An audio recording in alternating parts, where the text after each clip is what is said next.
일본의 수출 규제 조치에 맞서 시작한 우리나라의 대일 의존도 축소 노력이 성과를 내고 있다는 일본 언론의 평가가 나와서 눈길을 끌고 있습니다. 네, 우리나라의 소재, 부품, 장비 시장의 현재는 어떤지 짚어보도록 하겠습니다. 김대호의 경제일기 김대호 박사 나와 계십니다. 어서 오십시오. 네, 안녕하십니까. 이게 그러니까 일본 언론이 이런 평가를 내렸더라고요. 뭐 잠자는 사자의 코털을 건드렸다. 이제 이렇게 얘기를 하고 있는데 어떻습니까? 실제 우리나라의 대일 의존도가 많이 축소가 되고 있는 건지 어떻게 좀 분석을 하고 계십니까? 네, 오늘 아침 아사히 신문 보도인데요.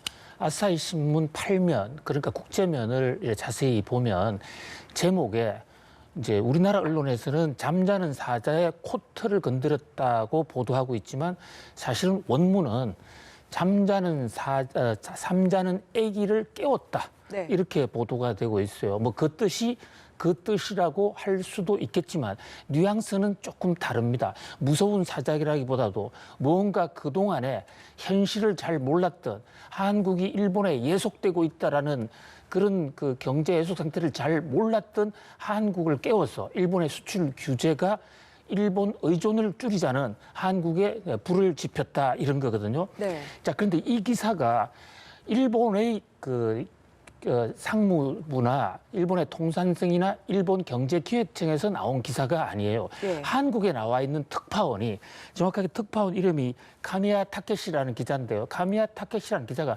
한국 사람들을 인용을 해서 쓴 거예요. 네. 한국 사람한테 얘기를 들어보니 이번에는 각오가 대단하다더라.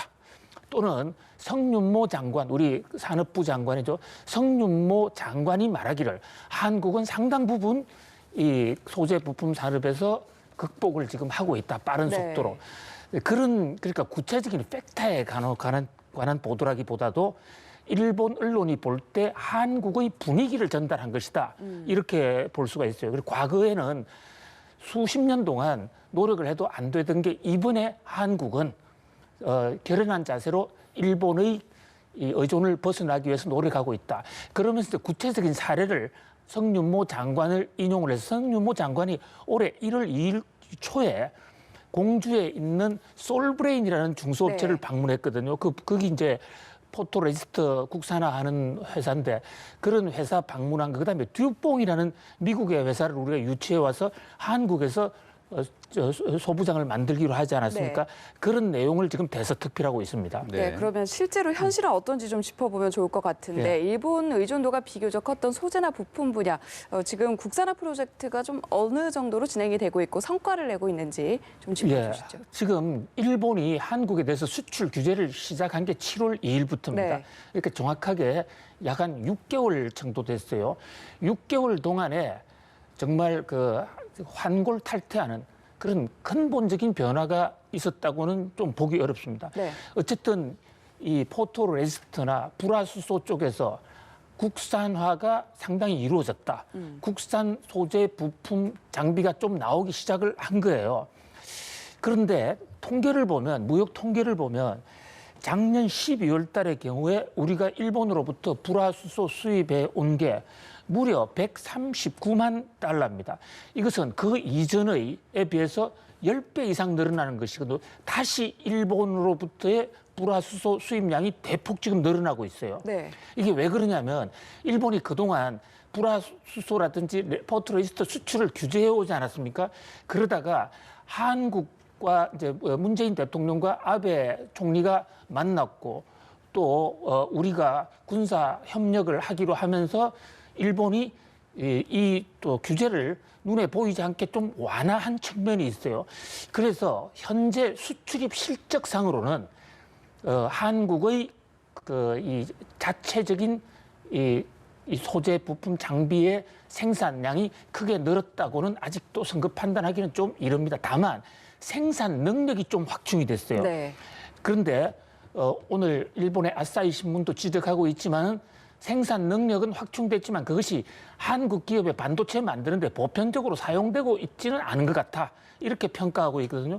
그래서 한국의 결연한 의지, 일본을 극복하겠다는 결연한 의지는 대단히 높은 것으로 일본 사람들 눈에 보이지만은 아직 우리가 만족할 만한 수준은 아니다. 자화자찬할 때는 아닌 것 같습니다. 네, 자 그런데 정부가 6개월 전에 수출 규제 대응책을 밝히면서 이 가마우지에서 펠리컨이 되겠다 이렇게 밝힌 바가 있었어요. 예. 그 부분도 좀 설명을 해주시면 그렇습니다. 좋겠는데요. 이 가마우치 경제라는 게요.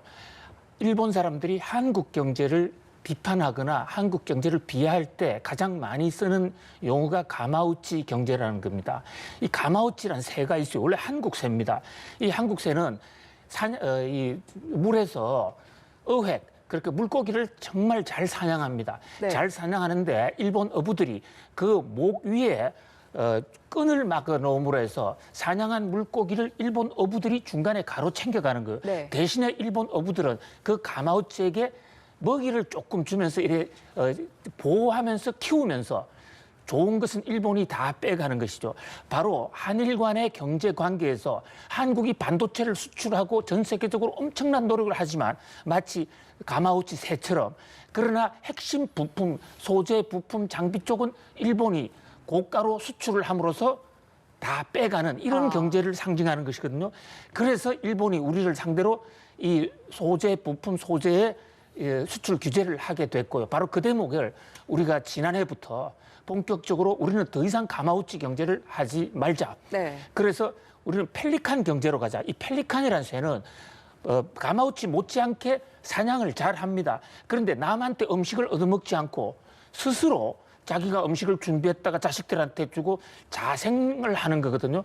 그래서 김현종 우리 안보실 차장이 얘기했죠. 우리 이 가마우치 경제를 펠리칸 경제로 돌리자. 네. 그래서 지금 가마우치 경제를 펠리칸 경제로 돌리는 그 행보가 상당히 빠른 속도로 지금 진행이 되고 있어요. 네. 그리고 이게 정부에서도 엄청난 지금 매년 1조 이상의 지금 자금을 투입하고 있고 또 소부장 펀드라고 해서 대통령께서 먼저 농협에 가서 펀드를 만들었죠. 지금 그런 펀드들이 여러 군데 생겨서 시중에 돈이 우리나라 소재 부품 산업의 기술, 그러니까 가마우치 경제에서 펠리칸 경제로 가는 데 있어서 기술 개발에 사용해달라. 그러면서 펀드가 막 몰려들고 있어요.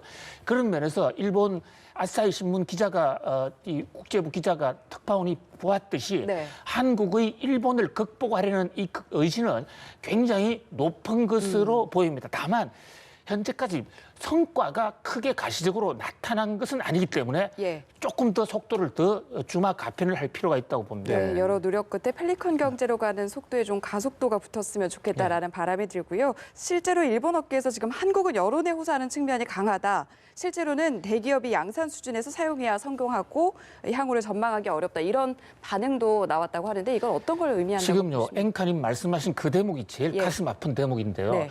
이 아사히 신문이 한국이 일본을 극복하고 있다고 팔면에 토업 기사로 쓰면서 말미에 지금 내가 인용하는 한국 사람들, 성윤모 장관을 비롯한 한국 사람들의 이 말, 이렇게 일본을 극복하고 있다는 이 말은 실제가 한국이 극복했다는 것이 아니라 한국 대중을 향한 선전적인 어떤 현상으로 보이고 아직도 한국이 개발한 제품이 한국 기업체의 대기업에서 널리 쓰이고 있지는 않다. 그러면서 한국을 정면으로 또 공격하고 있어요. 그렇게 포장해서 과대성전하지 마라. 이번 기사는 이렇게 볼 수가 있습니다. 이 일본 신문도요. 진보가 있고 보수가 있는데 아사히 신문은 가장 진보적인 신문이거든요. 아베 정부의 가장 대척적인 아베 정부를 공격하기 위해서 자, 아베 정부가 한국을 향해서 수출 규제를 했더만 그것이 부메랑이 돼서 일본에게 마이너스가 돼서 돌아온다. 이렇게 공격을 하면서도 동시에 한국도 아직은 아니다. 너무 국내용 선전은 조금 자제하는 게 좋겠다고 양국 정부를 향해서 동시에 지금 공격을 날리고 있는 그런 글입니다. 네, 알겠습니다. 지금까지 일본과의 수출 수입 관계 상황 자세하게 분석을 해봤습니다. 박사님 말씀 고맙습니다. 잘 들었습니다.